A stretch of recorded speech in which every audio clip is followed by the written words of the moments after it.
The rain came down in sheets so thick it seemed the sky itself was weeping, drowning the little town of Willow Creek in a flood that swallowed homes and hopes alike.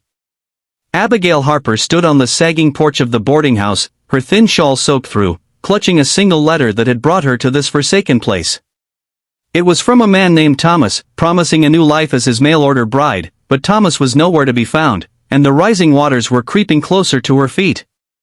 She was alone, a stranger in a town that was washing away, her dreams of love and security dissolving like the muddy streets around her. Abigail had come from Boston, a city of cobblestones and gaslights, leaving behind a life of drudgery as a seamstress in a cramped tenement. The promise of marriage to a kind widower with a small farm in Montana had been her beacon, a chance to escape the endless needlework and the gnawing loneliness that had shadowed her since her parents' death.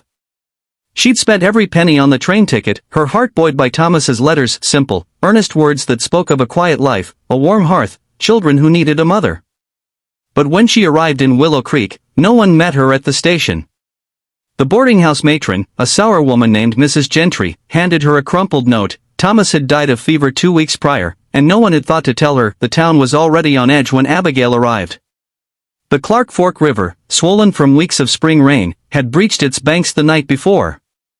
By morning, the streets were rivers themselves, and panicked townsfolk were piling belongings into wagons or fleeing on foot. Mrs. Gentry had locked the boarding house door, muttering about saving her own skin, leaving Abigail with nowhere to go. She stood on the porch, the water lapping at the steps, her only possessions a small valise and the fading hope that had carried her west. The cold bit into her bones, and fear tightened her chest. She was 24, alone, and stranded in a disaster she couldn't outrun. Across the street, a man on horseback cut through the rain, his broad hat pulled low, his coat patched and worn. He was Elias Kane, a ranger known in Willow Creek for his scarred face and silent ways. The townsfolk whispered about him, how he'd fought in the war, how he'd come back with a limp and a darkness in his eyes that kept people at a distance. Elias had no family, no ties, just a cabin in the hills and a horse named Jericho. He'd been in town to buy supplies when the flood hit, and now he was helping where he could, hauling stranded folks to higher ground. His eyes landed on Abigail, a lone figure on the porch, her face pale but defiant against the storm. Elias reined in Jericho and called out, his voice rough but steady. "Ma'am, you can't stay there. Water's rising fast." Abigail hesitated, her pride warring with her fear. She didn't know this man, didn't trust the hard lines of his face or the scars that crisscrossed his jaw. But the water was at her ankles now, and the boarding house groaned like it might collapse. She nodded, clutching her valise, and waded toward him. Elias leaned down, his calloused hand strong as he pulled her onto Jericho's back. "Hold tight," he said, and they rode through the flooded streets, the horses' hooves splashing through water that swirled with debris. The first challenge was immediate. The bridge out of town was gone, swept away by the river's fury. Elias cursed under his breath, scanning the horizon for another way. Abigail clung to his waist, her heart pounding as she realized how close she'd come to being trapped.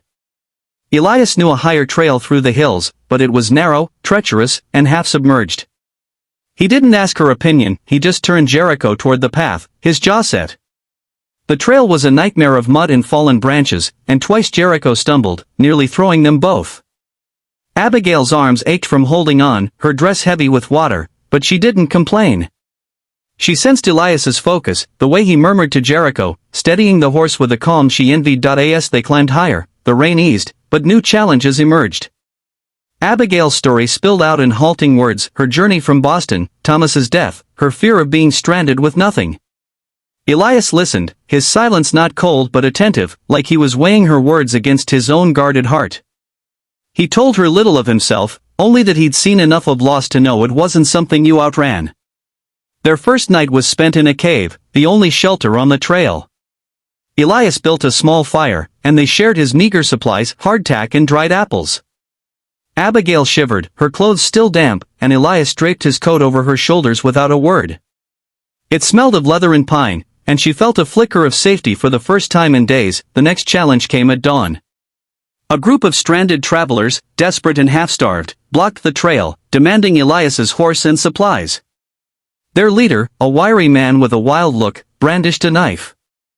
Abigail froze, but Elias stood firm, his hand on the revolver at his hip.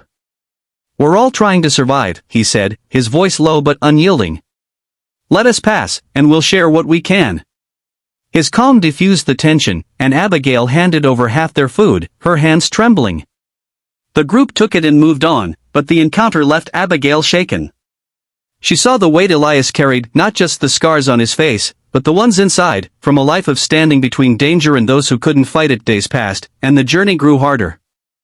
Abigail's shoes wore through, her feet blistered and bleeding. Elias tore strips from his own shirt to bind them, his touch gentle despite his rough hands. They faced hunger when their food ran low, and once, a mountain lion stalked them at dusk, its eyes glinting in the firelight. Elias kept watch all night, his rifle across his lap, while Abigail slept fitfully, dreaming of a home she'd never see.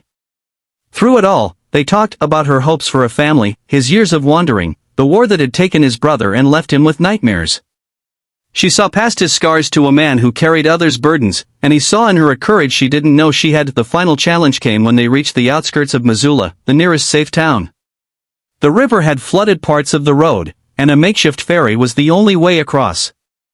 The ferryman, a greedy sort, demanded a steep price, more than Elias had. Abigail's valise held a locket, her mother's, the only thing of value she owned. She offered it, her voice breaking, but Elias stopped her. He traded his rifle instead, a weapon that had kept them safe, his face unreadable as he handed it over.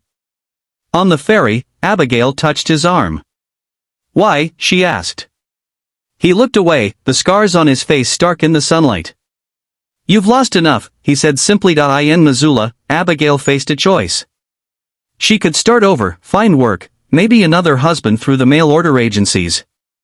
But as she stood in the bustling town, watching Elias prepare to ride back to his solitary cabin, she realized her heart had found a home in the man who'd carried her through the flood.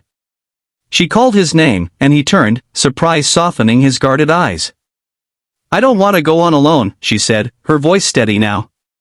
"Not when I've found someone who makes me feel safe." Elias hesitated, then dismounted, taking her hand. "I'm not much," he said, "but I'm yours if you'll have me." They built a life together, not the one Abigail had planned, but one forged in shared trials. Elias's cabin became their home, and though the floods had taken much, they gave Abigail and Elias to each other. Years later, as they sat on their porch, watching their children play, Abigail would tell the story of the flood, the ranger, and the horse that carried her to a new beginning. The message was clear: sometimes, the greatest storms lead you to the strongest shelters, and love can grow in the places you least expect, if you're brave enough to hold on.